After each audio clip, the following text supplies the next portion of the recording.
Next છે આપણું heat transfer, બરાબર છે. હીટ ટ્રાન્સફર એટલે શું?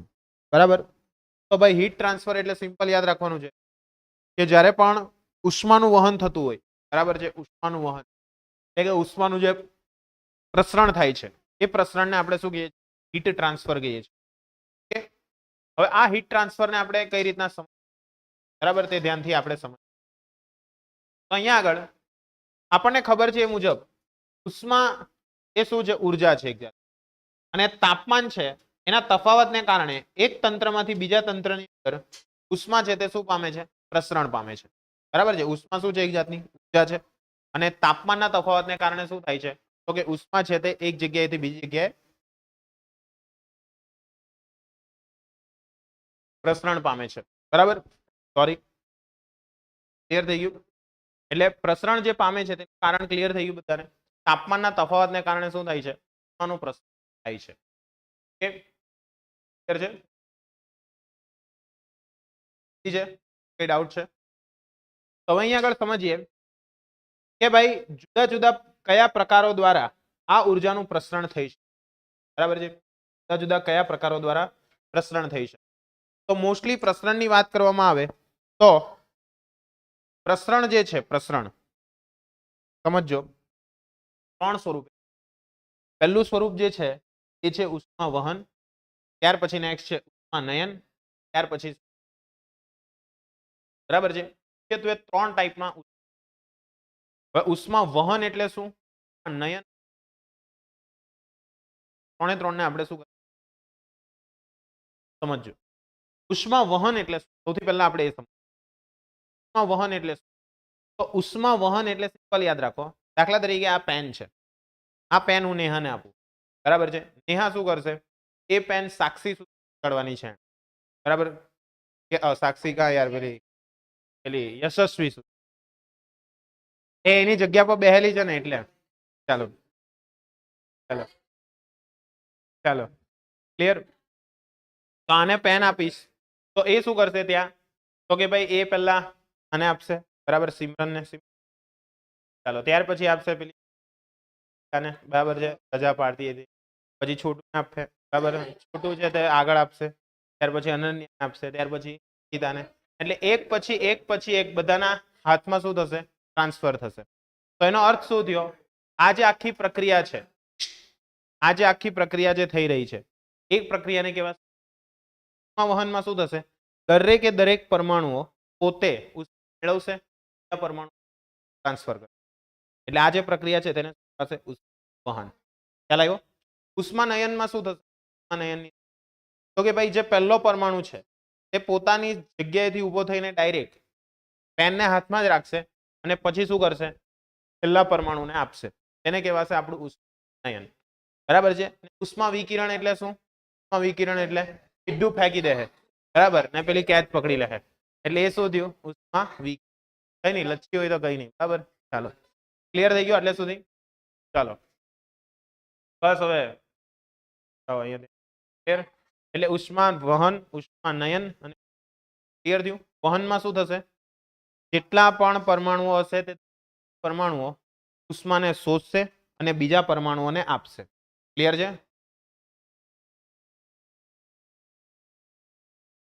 બરાબર, ક્લિયર છે? સૌથી પહેલા શું થશે? વહનની અંદર લાગ્યા. ચાલો બસ, બી ટાઈમ હોય લેટ જ આવવાનું. ચાલો, ઉષ્મા વહન, ઉષ્મા નયન અને ઉષ્મા વિકિરણ. વહનની અંદર શું થશે? વહનમાં સિમ્પલ યાદ રાખવાનું છે, બરાબર છે, સિમ્પલ. એક એક પરમાણુ શું કરશે? ટ્રાન્સફર કરશે. એટલે એનો અર્થ શું? એક એક પરમાણુ ટ્રાન્સફર કરશે. વહન પહેલો પરમાણુ છેલ્લા પરમાણુ સુધી એમ હાથમાં લઈને શું કરશે? ટ્રાન્સફર કરશે. તો એને કહેવાશે ઉષ્મા. બરાબર છે ને? ફેંકવાનું, બરાબર. એટલે આ રીતના ધ્યાન રાખજો. એટલે ત્રણનો ડિફરન્સ ક્લિયર થયો? આપણે ત્રણે ડિટેલમાં ખબર પડશે બધાને. હવે ઉષ્મા વહનનું એક ઉદાહરણ તમને આપું. દાખલા તરીકે તમે જ્યારે પણ કંઈક બનાવતા છે, બરાબર, કંઈક બનાવતા છે, રોટલી બોટલી જે કંઈ ભાઈ તમારી ઈચ્છા થાય જે બનાવવું હોય, ઉલ્લુ બનાવવા સિવાય, બરાબર છે. ચાલો, એટલે કઈ બી બનાવતા છે, ચા બનાવો છો, તો એ દરમિયાન શું થાય? એનું તળિયું જે ગરમ થાય છે, પછી ધીરે ધીરે એ ઉષ્મા ક્યાં ટ્રાન્સફર થાય? હેન્ડલ સુધી ટ્રાન્સફર થાય. પણ હેન્ડલ આપણે કેવું અવાહક વાળું લીધેલું છે, એટલે એને કારણે આપણને એટલો બધો અંદાજો થતો ખ્યાલ આવે છે, ક્લિયર છે. એટલે આ વસ્તુ તમારે ધ્યાનમાં રાખવાનું છે કે ઉષ્મા વહન જે થાય છે એ શેને કારણે થાય છે, તો કે તાપમાનના તફાવતને કારણે. શેને કારણે થશે? તાપમાનના તફાવતને કારણે. જ્યારે બે છેડા વચ્ચે તાપમાનનો તફાવત હોય તે દરમિયાન ઉષ્મા શું પામશે? ક્લિયર છે? ત્યારે ઉષ્મા શું પામશે? વહન પામશે. તાપમાનનો તફાવત હશે તો ઉષ્મા વહન પામે. કેટલી રીત દ્વારા? 3 રીત. કઈ કઈ રીત છે આનું પ્રસરણ કરવામાં? વહન, નયન, બરાબર છે. આપણી પાસે અત્યારે સૂર્યની ઉષ્મા આવે છે તે કઈ છે? કિરણ સ્વરૂપ આવે છે, બરાબર છે. તે ઉષ્મા કિરણની ઉદાહરણ થયું. ક્લિયર છે? તો અહીંયા આગળ તમે જોઈ શકો છો, તો અહીંયા આગળ ઉષ્મા વહનનું એક ઉદાહરણ છે. જેમ કે કોઈ એક રોડ છે, બરાબર. રોડ એટલે ખબર પડે છે ને, રોડ એટલે શું? સળિયો. એ સળિયાને હું શું કરું છું? હા ભાઈ વાહ,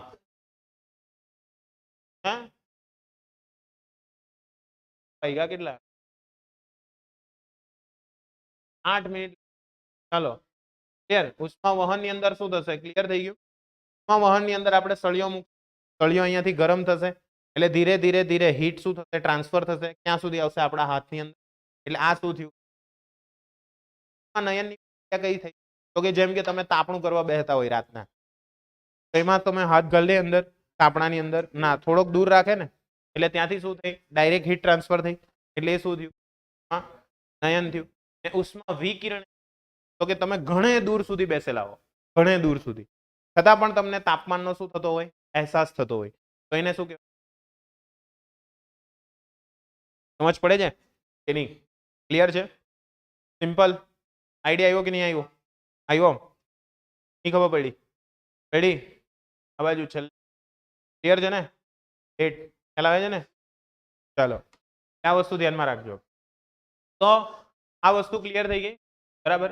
ચાલો, તો પદાર્થના પાસેના બે વિભાગો વચ્ચે જ્યારે તાપમાનનો તફાવત હોય છે કારણે ઉષ્મા પ્રસરણ થવાની યાંત્રિક, એને આપણે શું કહીએ? ઉષ્મા વહન. સિમ્પલ યાદ રહી ગયું? ઉષ્મા વહન એટલે તો કે જ્યારે બે ભાગો વચ્ચે, તો બે વિભાગો વચ્ચે તાપમાનનો તફાવત હશે, એ તાપમાનના તફાવતને કારણે ઉષ્મા પ્રસરણ જે રીતના થતું હોય, ઉષ્મા પ્રસરણ જે રીતના, તે પ્રક્રિયાને આપણે શું કહીએ? ઉષ્મા વહન. ધારો કે કોઈ એક ધાતુનો સળિયો છે, એને એક છેડાને જૂન પર મૂકી થોડી વાર સુધી બીજા છેડામાં એટલો ગરમ થશે કે હાથે આપણે પકડી શકતા. તો આવું શાને કારણે થયું? તો કે અહીંયાથી તમે ઉષ્મા આપી, એટલે અહીંયા જે પરમાણુઓ હશે એ દરેક પરમાણુ એ ઉષ્માને મેળવી, પછી ધીરે ધીરે ધીરે ધીરે શું કરતું જશે? ધીરે ધીરે શું કરતું જશે? તો કે એ ધીરે ધીરે ધીરે ધીરે એ બધું જે ઉષ્મા છે તેને બીજા પરમાણુમાં આપશે, તો ત્રીજાને આપશે, ચોથાને, પાંચમાને, છઠ્ઠાને, સાતમાને, શું થશે? વહન. સમજ પડે છે? એટલે ઉષ્મા પ્રસરણ માટે અહીંયા શું કર્યું? દરેક પરમાણુએ ભાગ લીધો. એટલા માટે આ જે ઘટના બની, ઉષ્મા પ્રસરણ જે રીત છે એ રીતને આપણે શું વહનમાં. ક્લિયર થયું? વહનમાં બધાએ ભાગ લેવાનો. વહનમાં કોને ભાગ લેવાનો? બધાએ. ક્લિયર છે?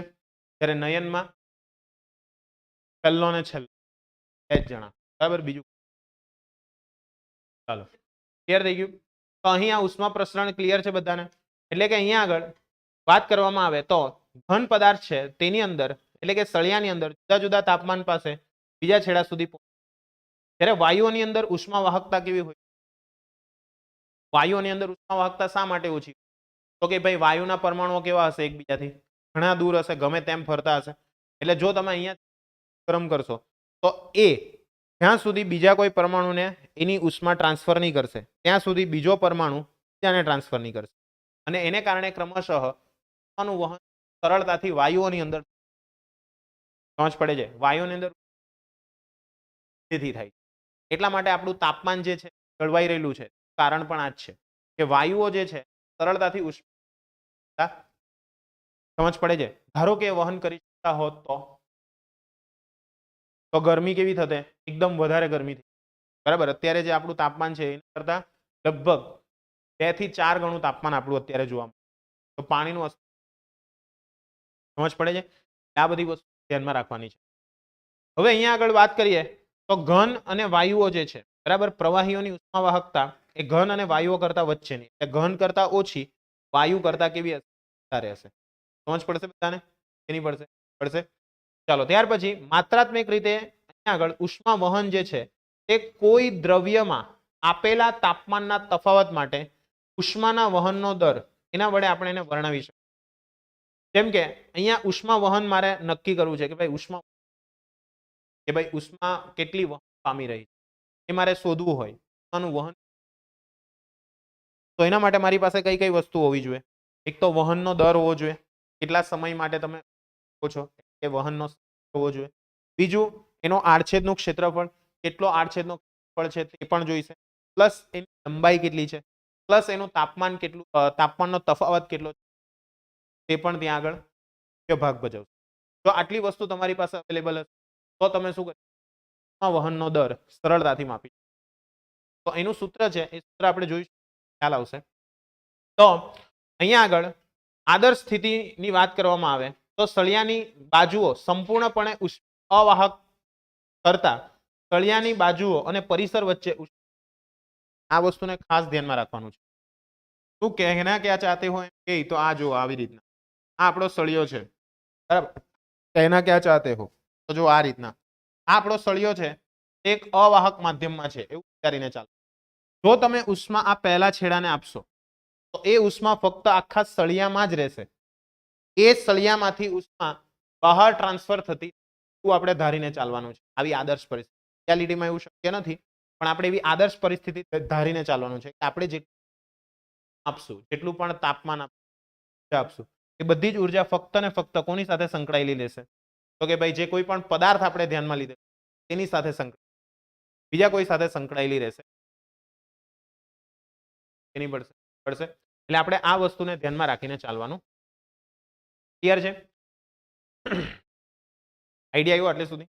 તો હવે શું થશે તો કે ભાઈ જેમ જેમ તમે તાપમાન આપતા જશો તેમ તેમ થોડા સમય બાદ સ્થાયી અવસ્થા મળશે અને સળિયાનું તાપમાન ટીસી ટીડી સુધી. ટીસી થી એટલે શું? તો કે ટીસી તાપમાન વધારે હતું, સી છેડાનું તાપમાન ને છેડાનું તાપમાન કેવું છે ધારો કે ઓછું, તો હંમેશા ઉષ્મા ક્યાંથી ક્યાં ટ્રાન્સફર થશે? વધુ તાપમાનથી ઓછા તાપમાન તરફ. ઓછાથી વધુ, બરાબર છે? વધુ તાપમાનથી ઓછા તાપમાન તરફ. સિમ્પલ એનું એક એક્ઝામ્પલ આપું. ચા ગરમ કરો છો તો ચા ગરમ કરો તો ક્યાંથી કરો? ઠંડાથી ગરમ કરો કે ગરમથી ગરમ કરો? ઠંડાથી ગરમ.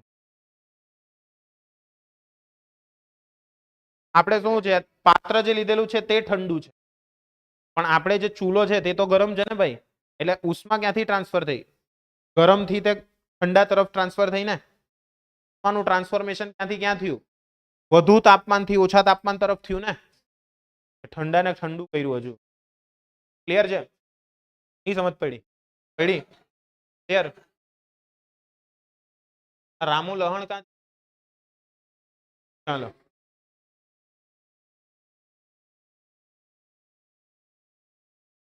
ચાલો ક્લિયર થઈ ગયું. એટલે આને લીધે શું થશે તો કે સી પાસે ઉષ્મા સંગ્રહ અચળ દરે ઉષ્મા આપે છે અને જે સળિયા દ્વારા પ્રસરણ પામે તે જ અચળ દરે ડી પાસે સંગ્રાહક પાસે પહોંચે. અહીંયા જુઓ આ વસ્તુ છે કે સી જે છે તેનું તાપમાન વધારે છે, બરાબર? સી જે છે સી બરાબર છે, ટેમ્પરેચર સેટ પોઈન્ટ, અને ત્યાં આગળ આપણે એલ લંબાઈનો આડછેદનું ક્ષેત્રફળ કેટલું છે એ છે. ત્યાં આગળ તમે જેટલી ઉષ્મા ફક્ત ને ફક્ત કોનામાં જાય છે? સળિયામાં જાય છે. ક્યાંથી ક્યાં જાય છે? સી પોઈન્ટ થી લઈને ક્યાં સુધી જાય? સમજ પડે છે કે નથી પડે? પડે છે. તો અહીંયા ઉષ્મા વહનનો દર શોધવો છે. ઉષ્મા વહનનો, તો એના માટે આપણે કઈ કઈ ધ્યાનમાં લેવી પડે? એક તો ટેમ્પરેચર લેવો પડશે, ધ્યાનમાં લેવી પડશે. તો કે એની લંબાઈ કેટલી છે તેને પણ ધ્યાનમાં લેવું પડશે. બીજું શું ધ્યાનમાં લેવું પડશે? ક્ષેત્રફળ. અને બીજી એક વસ્તુ ત્યાં આગળ ધ્યાનમાં લેવી પડશે, મટીરિયલ જે લીધેલું છે ને, કારણ કે આ સળિયો ફિક્સ મટીરિયલ નો તો નહીં હોય, એ મટીરિયલ પણ કેવું હશે? અલગ અલગ હશે. કાં તો લોખંડનો સળિયો, તાંબાનો સળિયો, ગમે તે સળિયો હોય છે. એટલે એ મટીરિયલની વાહકતા કેટલી છે એ ઉષ્મા વાહકતાને પણ તમારે શું કરવું? ધ્યાનમાં લેવું પડશે. તેને ધ્યાનમાં લેવું પડશે? વાહકતા. ક્લિયર છે?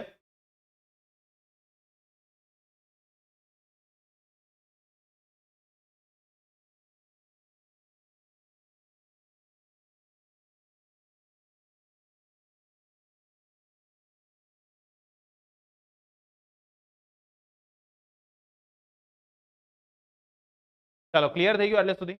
ડાઉટ છે કઈ? આ ઉષ્મા વાહકતા આ ધ્યાનમાં રાખવાનું છે.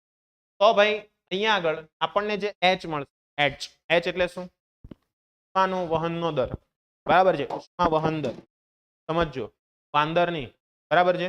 ઉષ્મા વહનનો દર એને આપણે કહીશું પ્રવાહ. ક્લિયર છે કે શું? પ્રવાહ. એ પ્રવાહનું સૂત્ર તમારે ડાયરેક્ટ યાદ રાખવાનું છે, બરાબર છે? કલ્ટી યાદ રાખવાની ટેકનિક યાદ રાખવાની છે, કલ્ટી. બરાબર, કલ્ટી એટલે કઈ રીતના જુઓ, એ છેદમાં એલ ઇન્ટુ શું લખવાનું છે? ટી એટલે ટેમ્પરેચર લખવાનું છે, કલ્ટી. બરાબર છે? ઉષ્મા પ્રવાહ જે છે કલ્ટી મારીને આવશે, બરાબર છે? By L, sorry, A by L. Clear છે? એટલે આ યાદ રાખજો. એમાં કે શું છે? તો કે જે છે તેને કહેવાશે આપણી વાહકતા, બરાબર? એને વાહકતા. એ એટલે ક્ષેત્રફળ, એલ એટલે લંબાઈ, ડેલ્ટા ટી એટલે ટેમ્પરેચર ડિફરન્સ, બરાબર છે? જુદા જુદા દ્રવ્ય માટે કે ની વેલ્યુ શું બદલાશે એ તમને આ કોષ્ટક પડશે. એટલે ઉષ્મા વહન સિમ્પલ ક્લિયર થઈ ગયું. શું છે એમાં? ઉષ્મા વહનમાં કંઈ જ નથી. એક પરમાણુ બીજા પરમાણુને આપશે તો ત્રીજાને, એવી રીતના સતત ઉષ્મા ટ્રાન્સફર થતી જશે, વહન પામતી. ક્લિયર છે? એટલે ઉષ્મા પ્રસરણ માટેનો આ રસ્તો, કયો રસ્તો થયો એ? ઉષ્મા વહન, બરાબર? એટલે ઉષ્મા વહન ક્લિયર થઈ ગયું કે નહીં? ઉષ્મા પ્રસરણનો એક રીત કઈ થઈ? ઉષ્મા વહન. વહનમાં શું થશે? દરેક પરમાણુ પ્રસરણ માટે ભાગ લેશે, બરાબર છે? એટલે એને શું કહેવાશે? ક્લિયર થઈ ગયું ને બધાને? ચાલો, આ બધું છે. બીજી વસ્તુ અહીંયા આમાં તો તમને હવે કહેવા જેવું કંઈ છે નહીં. ધાતુઓની ઉષ્મા વાહકતા કેવી હશે? વધારે હશે. ધાતુઓ હોય છે, વાહક હોય છે, ખ્યાલ છે ને? અર્ધવાહક હોય, અવાહક નહીં હોય. ધાતુઓ છે તે ઉષ્માના સુવાહક હોય છે, એટલા માટેની ઉષ્મા વાહકતા કેવી આવશે? મહત્તમ આવશે, વધારે આવશે. જ્યારે અધાતુઓની વાત કરવામાં આવે તો અધાતુઓ કેવા છે? અધાતુઓ ખૂબ જ ઓછી ઉષ્મા વાહકતા ધરાવે છે. સમજ પડે છે? એટલે કે ઉષ્માના વહનનો દર જે છે તે ઘણો કેવો હોય? અલગ હોય છે. કેવી રીતના? ફોર એક્ઝામ્પલ, જેમ કે આપણી અવાહક ઈંટ, આપણા ઘરે જે ઈંટ બેહાડીએ છે ને, બરાબર? એ ઈંટ કે છે 0.15. 0.15 નો અર્થ શું થયો? બહારનું તાપમાન જો ઘણું ઓછું હોય છતાં પણ આપણા અંદરનું તાપમાન કેવું વધારે રહેશે. ફોર એક્ઝામ્પલ, અત્યારે આપણું તાપમાન અહીંનું ઘણું વધારે છે, પણ જો તમે બહાર જશો તો એ તાપમાન ઘણું જોવા મળશે. સમજ પડે છે? આવું શા માટે થયું? આવું થવા માટેનું કારણ એક જ છે. કયું કારણ છે? કે આપણી ઈંટ જે છે તેના ઉષ્મા વહનનો દર ઓછો છે, એટલે એને કારણે શું? અહીંની ઉષ્મા તે બહાર સરળતાથી ટ્રાન્સફર. ક્લિયર છે? એટલે અંદરની ઉષ્માને ક્યાં રાખશે? અંદર જ રાખશે, બહારની બહાર જ રાખશે. ક્લિયર છે? એટલે અંદરવાળી જ છે ને બહારવાળી જ છે. બંનેને ભેગી થવા દે હે તો લોચો થશે. ક્લિયર થયું? તો આવું સમજાય, એટલે એવું જવું પડે. ચાલો, ક્લિયર. પછી વાયુઓ વિશે વાત કરીએ તો વાયુઓની અંદર તો સિમ્પલ છે, ઓલરેડી બંને છૂટા છવાયા છે, કોઈ દાડો મળતા હોય, એના માટે વહન દર કેવો રહેશે? તો જ રહેશે. ક્લિયર છે? એટલે વાયુના પરમાણુઓ કેવા રહેશે? ઘણા દૂર રહેશે. ઘણા દૂર છે એટલા માટે કઈ ફરક પડવાનો છે, બરાબર છે? એટલે વહન દર કેવો છે? ઘણો ઓછો છે. એટલે વાયુઓ માટેનો વહન દર કેવો આવશે? એકદમ, સોરી, વહન દર બોલાઈ ગયું, સોરી. વાહકતા, વાહકતા વાયુઓ માટે ઘણી ઓછી હશે. અવાહક માટે પણ વાયુઓ કરતા થોડી વધારે હશે. ધાતુઓ માટે એકદમ જ વધારે હશે. એટલે સરળતાથી એમાં કહી શકશે. વાહકતા શેની માહિતી આપે છે? કોઈ પણ પદાર્થમાંથી કેવી રીતે વહન પામી શકે? કેવી રીતે એટલે સરળતાથી, બરાબર છે? પછી કઠિન રીતે કઈ રીતના વહન પામી શકે એના વિશેની માહિતી આપણને દ્વારા પ્રાપ્ત થશે. વહન દ્વારા. સમજ પડી? વહન દ્વારા તમે આ વસ્તુ પ્રાપ્ત કરી શકો. ક્લિયર થઈ ગયું બધાને કે નહીં થયું? થઈ ગયું? કઈ ડાઉટ છે આમાં? એટલે આ વસ્તુ ધ્યાનમાં રાખજો. તો આ જ ઘટનાનો ઉપયોગ આપણે કઈ કઈ જગ્યાઓએ કરીએ છીએ, બરાબર? આ જે ઘટનાઓ છે તેનો આપણે કઈ કઈ જગ્યાઓએ કરીએ છીએ તેના વિશે પણ આપણે માહિતી મેળવવાની છે.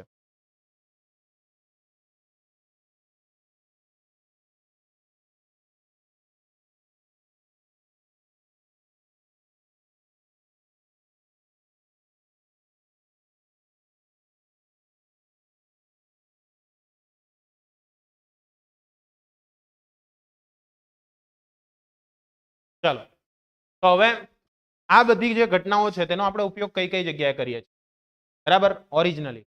જેમ કે અહીંયા આગળ જુઓ, આપણે સારા ઉષ્મા વાહકો જેમ કે ધાતુઓના પ્રમાણમાં વધારે ઉષ્મા વાહકતાની સરખામણીમાં સારા ઉષ્મા અવાહકો જેવા કે લાકડું, ગ્લાસવુલ વગેરે ઉષ્મા વાહકતા સાથેની કમ્પેરિઝન કરો. હવે જેવા વાહક પદાર્થોની જરૂર છે તેવા અવાહકોની પણ જરૂર છે, કારણ કે જેટલા પણ કોલ્ડ સ્ટોરેજ છે, કોલ્ડ સ્ટોરેજ, એ બધી જગ્યાએ આપણે શાનો ઉપયોગ કરશું? અવાહક મીડિયમનો ઉપયોગ કરશું. કેમ? જો ત્યાં ઉષ્મા વાહકતા વધારે રાખશું તો શું થશે? કોઈ પણ વસ્તુ હશે તેને ઠંડી રાખવી હોય તો ઠંડી ક્યારે રહી શકે? કે બહારથી કોઈ પણ જાતની ઉષ્મા એને મેળવવી જોઈએ નહીં. જો એ મેળવી કાઢશે તો શું થશે? તાપમાન વધી જશે, બગડી જશે. એટલે કોલ્ડ સ્ટોરેજ માટે આપણે મોસ્ટ કરીએ છીએ અવાહક પદાર્થોનો. એટલે જેટલા વાહક પદાર્થો જરૂરી છે તેવા અવાહક પદાર્થો પણ આપણા માટે કેવા છે? સિમ્પલ એક્ઝામ્પલ, તમે જે પેલી બાટલીમાં પાણી પીવો છો, બરાબર છે, તો એ બાટલીમાં પાણી પીવો છો તો એમાં શું થાય છે? તમે જે પાણી નાખ્યું તે એવું ને એવું ઠંડુ સાંજ સુધી રહેતું હોય. શા માટે? એની ઉષ્મા વાહકતા શું કરી દે છે? ઘટાડી દેવામાં, કે જેથી બહારની ઉષ્મા એ અંદર નહીં આવી શકે, અંદર વાળી બહાર નહીં જઈ શકે. ક્લિયર છે? એટલે બંને એકબીજાથી કેવી રહેશે? રહેશે, બરાબર. એટલે કોઈ જાતનો લોચો નહીં થશે. ક્લિયર છે? એટલે આ વસ્તુને ત્યાં ધ્યાનમાં રાખવામાં આવે છે. સમજ પડે છે અંકિતા? ક્લિયર છે ને? હા, ત્યાં ધ્યાન રાખજો. ક્લિયર થઈ ગયું?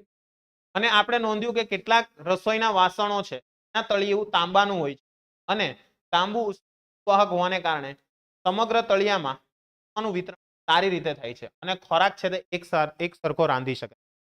તમે આ વસ્તુ જોઈ જ હશે. તમે ઘરે જો ખોરાક બનાવતા હો, અત્યારે તો જો કે બધી નોનસ્ટિક ને ઓનસ્ટિક ખબર નહીં બધું આવી ગયું, બરાબર છે, તો એ બધાની અંદર તમે જોશો તો નીચેનું જે તળિયું હશે ને તે તાંબાનું રાખવામાં. તાંબાનું રાખવાનું કારણ એક જ છે કે વાહકતા ખૂબ જ સારી છે. એટલે તમે જે પણ ખોરાક રાંધો છો તે સરળતાથી રંધાઈ જાય. ઓછો ગેસ, ઓછા ગેસની અંદર તમે શું સરળતાથી એમાં કોઈ પણ ખોરાક છે તેને બનાવી શકો છો. ક્લિયર છે? ચાલો, ત્યાર પછી નેક્સ્ટ, તેનાથી વિપરીત પ્લાસ્ટિક ફોર્મ કે જે મોટે ભાગે હવાના કોટરો ધરાવે છે, એટલે કે હવા સંચાયિકા, બરાબર, ધરાવતા હોય, તે વધુ સારા ઉષ્મા અવાહક હોય છે. યાદ રાખો કે વાયુઓ એ મંદ ઉષ્માવાહક છે. વધુ સારા ઉષ્મા અવાહક એટલે એનો અર્થ શું?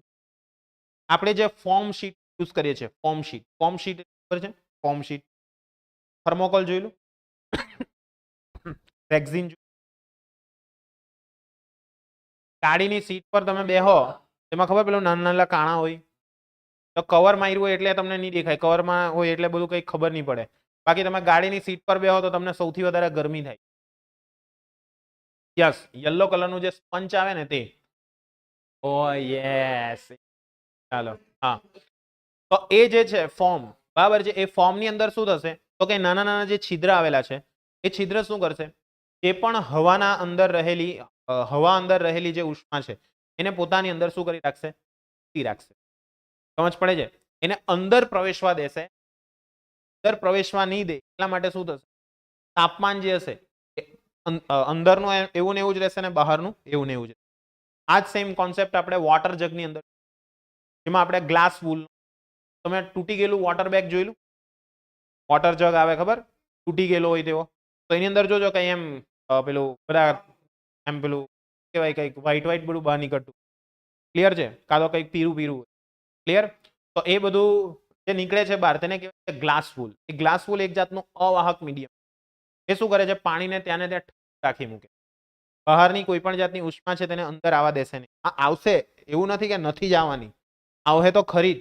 ગમે તે હિસાબે રસ્તો કરીને એ તો આવવાની જ છે. ક્લિયર? ઘરે બહાર વાળી હોય પણ ઘરમાં બનવાની ટ્રાય કરશે જ. ચાલો, ક્લિયર છે? બહાર વાળી હોય પણ ઘરવાળી બનવાનો ટ્રાય કરશે, કઈ નક્કી નહીં, સાચવવું પડે. ક્લિયર? એટલે એને આપણે અંદર આવવા દેવાની. બરાબર? ધાર્મિક ખ્યાલ આવે છે? હા, એટલે એટલા માટે તમારે શું કરવું પડશે? ગ્લાસ વૂલનું અસ્તર લગાડવું પડશે. ક્લિયર? ગ્લાસ વૂલનું અસ્તર હશે તો એ અંદર આવશે. ક્લિયર થઈ ગયું? ચાલો,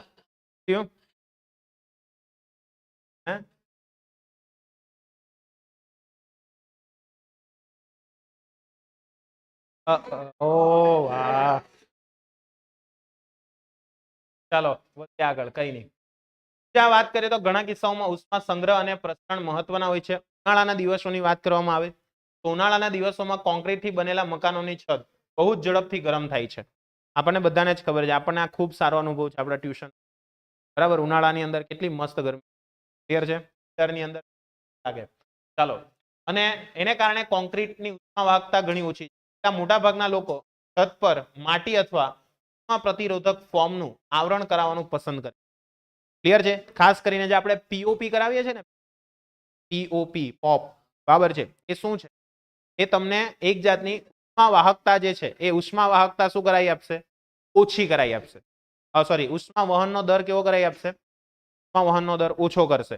એટલે ઉપરની જે દિવાલ છે, મીન્સ ઉપરની જે સીલિંગ છે, સીલિંગમાંથી આવનારી જે ઉષ્મા છે, સીલિંગમાંથી આવનારી જે ઉષ્મા છે એ આપણા સુધી પહોંચવા દેશે નહીં. અને પીઓપી જે હશે ને તે શું કરશે? ખૂબ સારો એવો ઉષ્મા, કારણ કે એ શેનું બનેલું હોય? બનેલું હોય જીપ્સમ. એ જીપ્સમ શું કરશે? એકદમ સારી રીતના ઉષ્માને શું કરી દે છે? લે છે. સમજ પડે છે? ખ્યાલ આવે છે? એટલે એક જાતનો એક ઠંડો પદાર્થ છે. અને પ્રતિરોધક આવરણ લગાડવાથી ઉષ્મા પ્રસરણ અટકે છે અને તે ઠંડો રાખે છે. ક્લિયર થઈ ગયું? આ વસ્તુ તમારે ધ્યાનમાં રાખવાનું છે. હવે ઘણી વખત શું થાય છે, ઘણી પરિસ્થિતિ ઉષ્માનું વહન જે છે એટલે કે ઉષ્માનું પ્રસરણ અનિવાર્ય છે. ઉદાહરણ તરીકે ન્યુક્લિયર રિએક્ટરમાં જટિલ ઉષ્મા પ્રસરણ તંત્ર પ્રસ્થાપિત કરવું જરૂરી છે. ન્યુક્લિયર રિએક્ટર એટલે જ્યાં જગ્યાએ આપણે બોમ્બ બ્લાસ્ટ કરીએ છીએ, બરાબર છે, જેમ કે વીજળી ઉત્પન્ન થતી હોય, બરાબર છે, તો વીજળી ઉત્પન્ન કરવા માટે આપણે થર્મલ પાવર પ્લાન્ટ છે, ન્યુક્લિયર પાવર પ્લાન્ટ છે, આનો મોસ્ટલી યુઝ કરવામાં આવે. તો થર્મલ પાવર પ્લાન્ટ ને ન્યુક્લિયર પાવર પ્લાન્ટ જે છે ત્યાં આગળ તમારે કેવો મટીરિયલનો યુઝ કરવું પડશે કે જેમાં સરળતાથી પ્રસરણ થઈ શકે. જો પ્રસરણ સરળતાથી થતું હશે એવું તંત્ર હશે તો જ તે તમે શું કરી તો કે એ પ્રક્રિયાને કન્ટિન્યુ કરી. નહીં તો શું થશે? જો ઉષ્માનું પ્રસરણ ન થાય તો શું? ઉષ્માનું પ્રસરણ ધારો કે નથી તો શું થતું? તો શું થશે? તો કે ધીરે ધીરે ઉષ્મા વધ્યા જ કરતે વધ્યા જ કરતે વધ્યા જ કરતે. તો એને કારણે પાત્ર જે ઉષ્માને સંગ્રહિત કરે છે એ પાત્ર જ શું થઈ જશે? એટ ધી એન્ડ શું થઈ? બ્લાસ્ટ થશે. ક્લિયર છે? એટલા માટે આ વસ્તુ ધ્યાનમાં રાખવાની છે. તેથી રિએક્ટરના કોરના વિભાગમાં ન્યુક્લિયર સંલયન એટલે કે ફિઝન દ્વારા ઉદ્ભવતી જે પ્રચંડ ઉર્જા છે તેને પૂરતી ઝડપે બહાર તરફ સંક્રમિત કરવા માટે કોરને વધુ પડતી ગરમ થતી અટકાવી શકાય. એટલા માટે ત્યાં આગળ ઓછી ઉષ્મા વાહકતા ધરાવતું હોય, સોરી, વધુ ઉષ્મા વાહકતા ધરાવતું હોય એવા મટીરિયલનો આપણે યુઝ. ક્લિયર થાય છે કે નહીં થતું? થાય છે? ચાલો, ક્લિયર છે? ચાલો, બરાબર છે, ક્લિયર થઈ ગયું? સ્વેટર કલાક એટલે ઊંઘ ઓછી આવે. આટલું મસ્ત ટોપિક ચાલે તે. ચાલો, જાગી ગઈ? મોડું ધોયાઈ જા. ચાલો, સારું પડશે એમ જા. હા, એ તો કઈ નહીં, એમાં તો નથી. હું તો એવું સમજુ કે છે ને એ યોગ નિદ્રા અવસ્થામાં છે, એટલે કે એના કોન્શિયસ માઇન્ડ થી છે ને એમ જ્ઞાન ગ્રહણ કરે છે. ચાલો, ક્લિયર થઈ ગયું? વધીએ આગળ. એટલે હું બને તો ડિસ્ટર્બ નહીં કરું, પણ એમ વધારે પડતો સમય થાય તો થોડુંક એમ જો ચેક કરવું પડે એમ છે ને કે પછી સમાધિ અવસ્થામાં સમાધિમાં જતા રહ્યા એમ. ચાલો, વધીએ આગળ. ક્લિયર થઈ ગયું? એટલે આ વસ્તુ થઈ ગઈ. ચલો, નેક્સ્ટ આવશે આપણું ઉદાહરણ નંબર 11.6. ઓકે,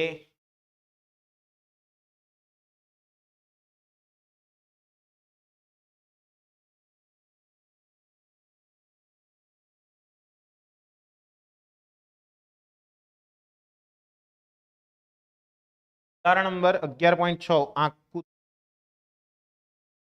આકૃતિ.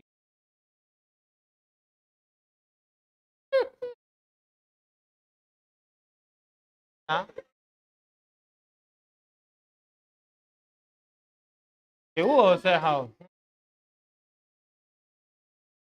મેં કઈ નથી બોલ્યો, લે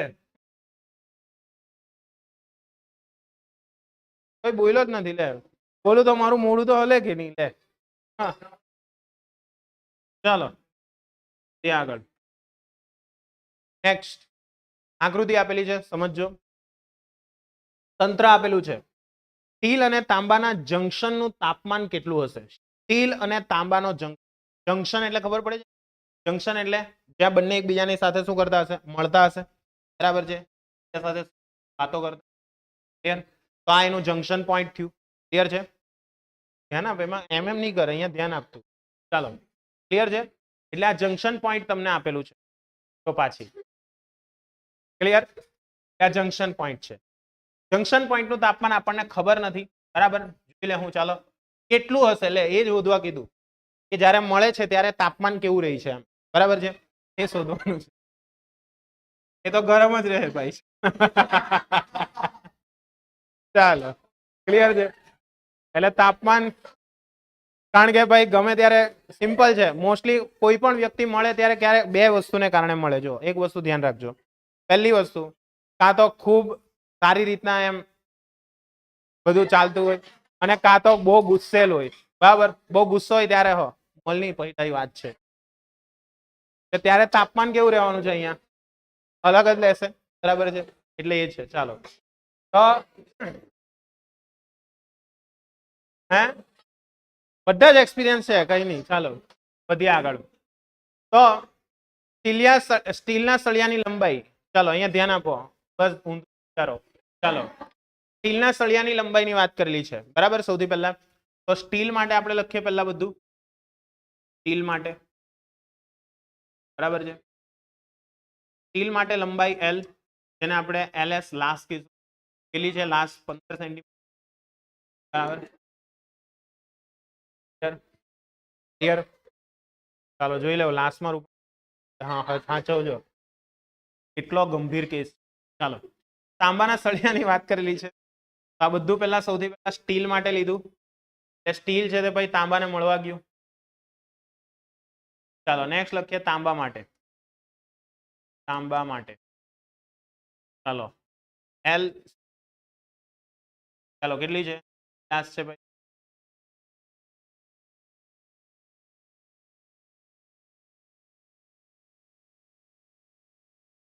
ચાલો નેક્સ્ટ, ભઠ્ઠીનું તાપમાન. ભઠ્ઠી કઈ જગ્યાએ આપેલી છે? તો કે ભાઈ સ્ટીલના સળિયા પાસે આપેલી છે. ભઠ્ઠી ક્યાં આપેલી છે? સ્ટીલના સળિયા પાસે. એટલે આપણે એ જે તાપમાન છે એ સ્ટીલના તાપમાન કેવા છે? સળિયાનું 300 ડિગ્રી. બરાબર છે? કયા પોઈન્ટ પરનું છે? તો કે ભઠ્ઠી વાળો જે પોઈન્ટ. હવે બીજું કીધેલું છે બીજા છેડાનું તાપમાન. ખાસ ધ્યાન રાખજો, બીજા છેડાનું તાપમાન 0 ડિગ્રી સેલ્સિયસ ગૂંચવાય. બીજું તાપમાન 0 ડિગ્રી સેલ્સિયસ એટલે આ સળિયો છે તે, અને એનો બીજો છેડો, એટલે અહીંયા જે તાંબાનો સળિયો જે છે, તાંબાનો સળિયો જે બીજો જે છેડો છે તેને ધ્યાનમાં લેવાનો. અહીંયા પોઈન્ટને ધ્યાનમાં લેવાનું, કારણ કે અહીંયા તમને આકૃતિમાં આપ્યું છે બરફનું બોક્સ છે, ત્યાંનું 0 ડિગ્રી સેલ્સિયસ તાપમાન છે. એટલે આ તાપમાન એટલે આપણું કયું?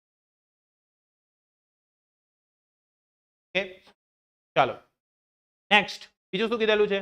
સ્ટીલના આડછેદનું ક્ષેત્રફળ અને તાંબાના આડછેદના ક્ષેત્રફળના કરતા બમણું છે. એટલે અહીંયા શું આપ્યું છે?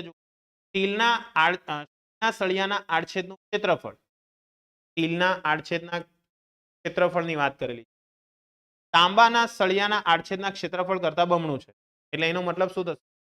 ટાઈમ્સ AC લખાશે. ટાઈમ્સ શું લખાશે? ACU.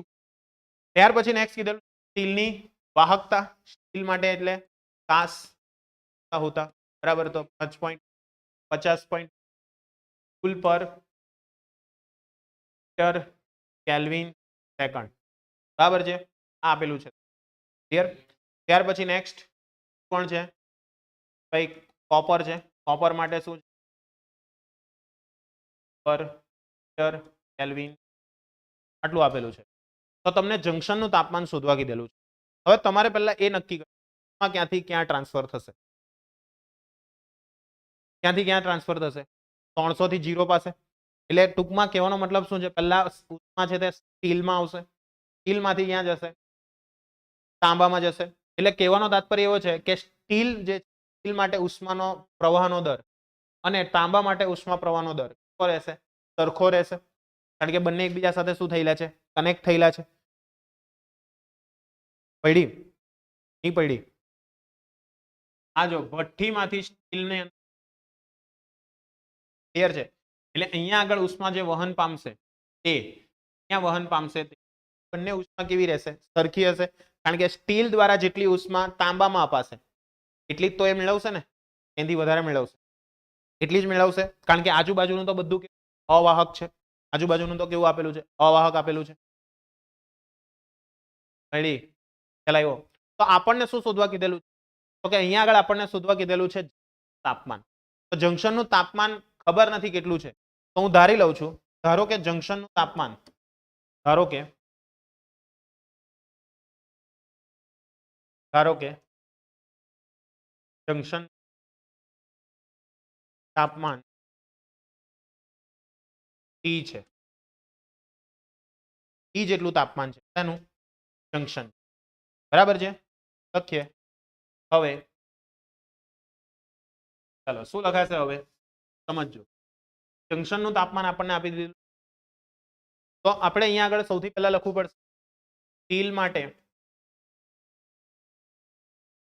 પ્રવાહ બરાબર કોના માટે લખાશે? કોપર માટે પ્રવાહ લખાશે કે નહીં લખાશે? પ્રવાહને આપણે શેના વડે દર્શાવેલું હતું? H વડે દર્શાવેલું, તમને યાદ હોય તો જોઈ લેજો, નિભાન હોય તો H ઇઝ ઇક્વલ T. બરાબર છે? ચાલો તો અહીંયા આગળ કોના માટે આવશે?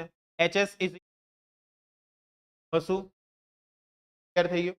ચાલો ચાલો ક્લિયર થઈ ગયું. હવે આને આધારે કઈ રીતના થશે? તો કે H ની કિંમત આપણી પાસે શું આવશે? AS બાય લાસ. ઓકે, હવે T ની વેલ્યુ કેટલી લેવાની તે ખાસ સમજજો. T એટલે શું? તો કે ભાઈ 150 ની લસણ, અહીંયા ધ્યાન આપ, 150 વાળી. ચાલો અહીંયા થશે પહેલું કયું? TS, કારણ કે આ મેક્સિમમ ટેમ્પરેચર TS છે અને ત્યાંથી તે સ્ટીલનો સળિયો ક્યાં સુધી ફેલાયેલો છે? સ્ટીલનો સળિયો ફેલાયેલો છે. જંક્શન તાપમાન કેટલું આપણે ધાર્યું છે? તો કે ભાઈ T ધાર્યું છે. અહીંયા કેટલું આવશે? સમજ પડશે કે નહીં પડશે? પડશે. ચાલો કોપર માટે શું લખાશે? કોપર માટે ચાલો Cu બાય લસ્યુ. બરાબર છે? ડેલ્ટા ટી ની કિંમત તો કે વધુ માઇનસ ઓછું, તો વધુ તાપમાન કયું થશે? જંક્શન નું થશે. ઓછું તાપમાન કયું થશે? છેલ્લું. એટલે અહીંયા શું લખાશે? T minus.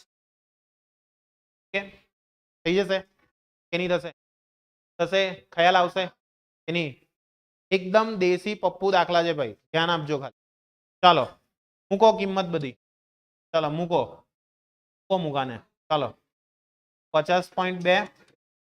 AS કેટલા છે? તો કે 2 ટાઈમ્સ લાસ કેટલી મોટી છે? 0.15 ની છે. બરાબર છે? ખ્યાલ આવે છે ને? ચાલો TS ની કિંમત કેટલી છે? TS 300 માઇનસ કશું કાં છે? કશું 385. ACU કેટલી છે? 1 છે. થશે કે નહીં થશે? થશે. ચાલો તો ઉડતું હોય તેને ઉડાડી દો. ચાલો કેટલું થશે તે? તો કે ભાઈ આને એમને એમ રહેવા દઈએ, આ જે છે તેને એમ રહેવા દઈએ. આનું કંઈક સેટિંગ કરો. કેટલું થાય છે? 50.2 ગુણ્યા ભાગ્યા અહીંયા આવશે ભાગ્યા આવશે તમારા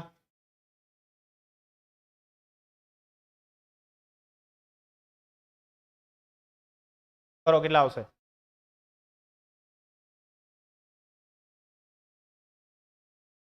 હે 0.1738 300. ચાલો તો હવે શું કરીએ? કૌંસ છોડીએ. ચાલો તો કૌંસ છોડ ભાઈ અહીંયા આગળ લખું છું. બરાબર છે? 300 ગુણ્યા 0.1738 કેટલા થશે? 52.14. આગળ કઈ નથી. નેક્સ્ટ એના પછી કેટલા આવશે? 0.1738 ટી બરાબર ટી પેલી બાજુ જવા દો તો કેટલા થશે? 52.14 બરાબર 1.38 માટે ટી બરાબર કેટલા થશે? બરાબર 52.14 છેદમાં 38. 40.42 આ તમારો આવી ગયો. નું તાપમાન કેટલું હશે? 44. 41, 42, 43 જે યસ 44.4 છે આ રીતના તમે એનો છે ને પપ્પુ છે લહણ છે ચાલો નેક્સ્ટ આગળ વધીએ નેક્સ્ટ છે 11. સુપારી બરાબર most most most most most IMP દાખલો બરાબર ટીક કરી દેજો 100% તમારી એક્ઝામમાં હશે જો કરાયું હશે તો બરાબર છે નહીં કરાયું હોય તો નહીં થઈ ગયા હશે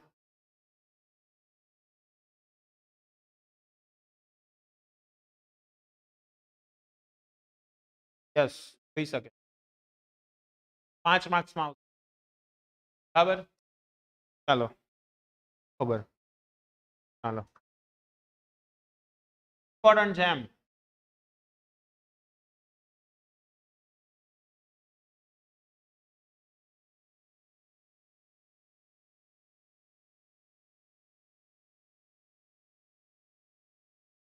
ચાલો આ કૂતરી આપેલી છે જોઈ લેજો કઈ છે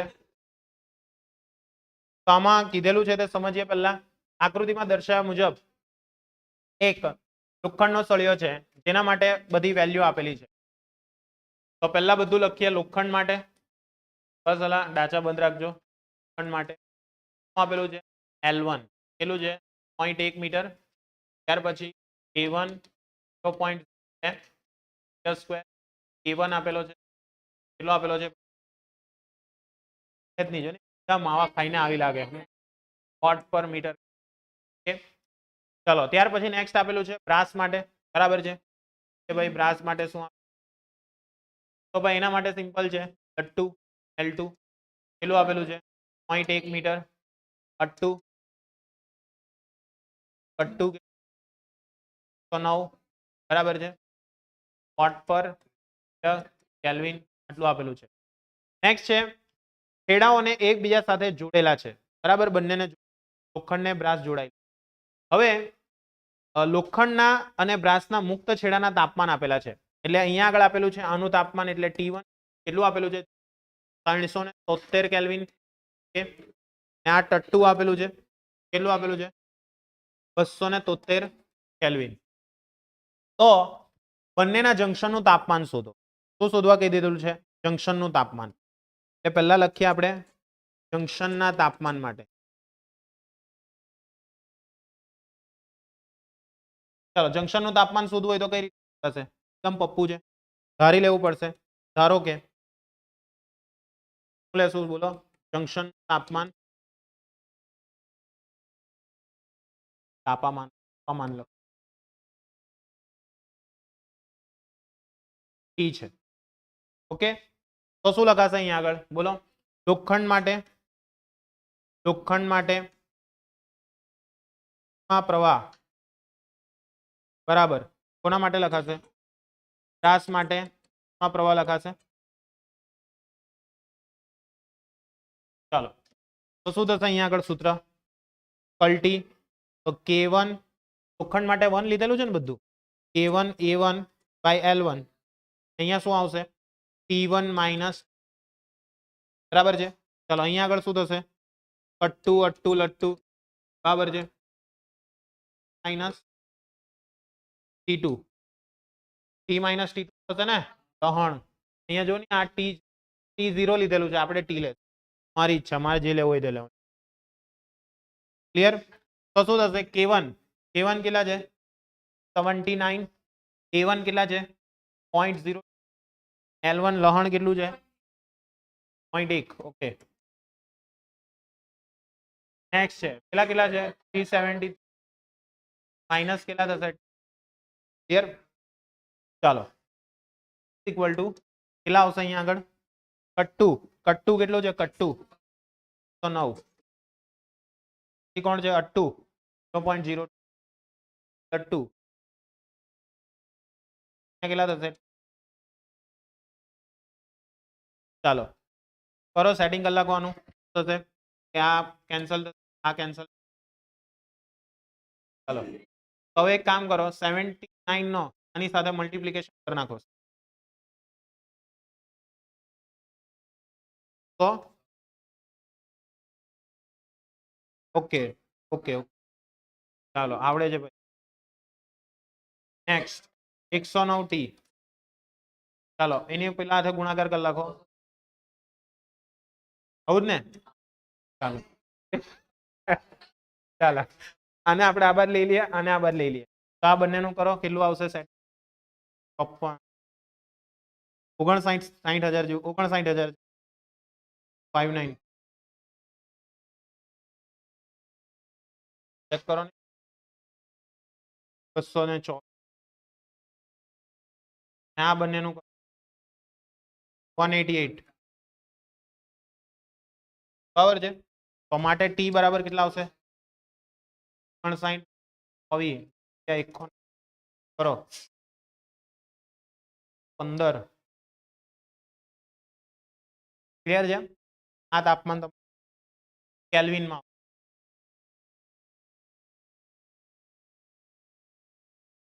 આ જે આવતું એ બરાબર 315 આવશે. ચલો આ ક્લિયર થઈ ગયું. ચલો નેક્સ્ટ એના પછી 10 દાખલા છે ભાઈ, એમાં કઈ લેવાનું નથી દાખલામાં, બરાબર, ખાલી ધ્યાન આપો બસ. ચલો બીજું, સંયુક્ત સળિયાને સમતુલ્ય ઉષ્મા વાહકતા. સંયુક્ત સળિયાને સમતુલ્ય ઉષ્મા વાહકતા. સંયુક્ત એટલે આ આખો સળિયો છે તેના માટે ઉષ્મા વાહકતાનું સૂત્ર લાવવાનું છે. ટૂંકમાં શું લાવવાનું છે? કે. શું લાવવાનું છે? કે. સમજ પડે છે? એટલે કે નું સૂત્ર તમારે અહીંયા આગળ શું લાવવું પડે. ઓકે, સમજાશે કે નહીં સમજાશે? સમજાશે? ચાલો તો હવે જ્યારે પણ તમને સંયુક્ત રીતે લાવવા કીધેલું હોય, બરાબર છે, સંયુક્ત રીતે, તો તમારે આને એક જાતની સર્કિટ તરીકે આને લેવાનું છે, અવરોધની સર્કિટ તરીકે. તો સિમ્પલ સમજો કે આ લોખંડ છે તે એક જાતનો અવરોધ, હેલો, ત્રાસ છે તે પણ એક જાતનો શું અવરોધ થયો. ક્લિયર છે? તો આપણને બધાને જ ખબર છે કે પ્રવાહ કેવો હોય છે એની અંદર શ્રેણી જોડાણ હોય, અવરોધનું શ્રેણી જોડાણ, તો એમાં પ્રવાહ કેવો રહે? સરખો રહે. એટલા માટે તે આપણે જોયેલું હતું કે અહીંયા પ્રવાહ કેવો લીધો? સરખો લીધો, બંનેને જોડેલા હતા એટલે. રેડી? તો હું એવું માની લઉં છું કે ભાઈ આનો સમતુલ્ય અવરોધ જે છે, સમતુલ્ય એ ધારો કે R છે, આ R1 છે, આ R2 છે. તો માની લો કે આના માટે K1 છે, આ શું છે? ટોટલ કેટલું છે? K છે. આનું ટોટલ કેટલું છે? K છે. બરાબર છે. સમતુલ્ય ઉષ્મા વાહકતા કેટલી ધ્યાનમાં લીધેલી? K ધ્યાનમાં લીધેલી.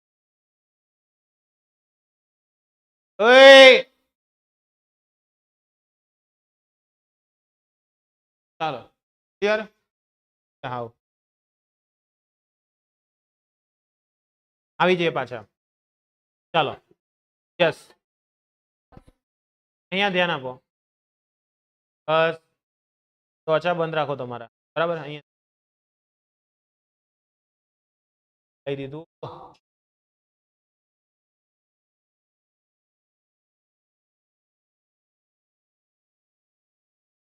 હું શું કરાવતો હતો? હા, દાખલો દાખલો. ચાલો સોરી સોરી, હા અવરોધ આવી ગયો વચ્ચે. હા, તો અહીંયા શું થશે તે સમજો.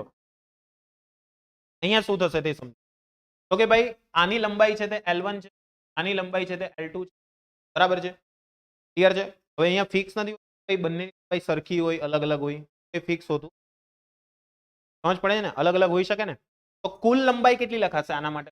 ભાઈ L બરાબર L1 વત્તા L2 લખાશે. ક્ષેત્રફળ સરખા છે, અહીંયા આપેલા કેવા છે? ક્ષેત્રફળ સરખા. એટલે ક્ષેત્રફળને આપણે છેડવાનું નથી, આપણે ફક્ત છેડશું કોને?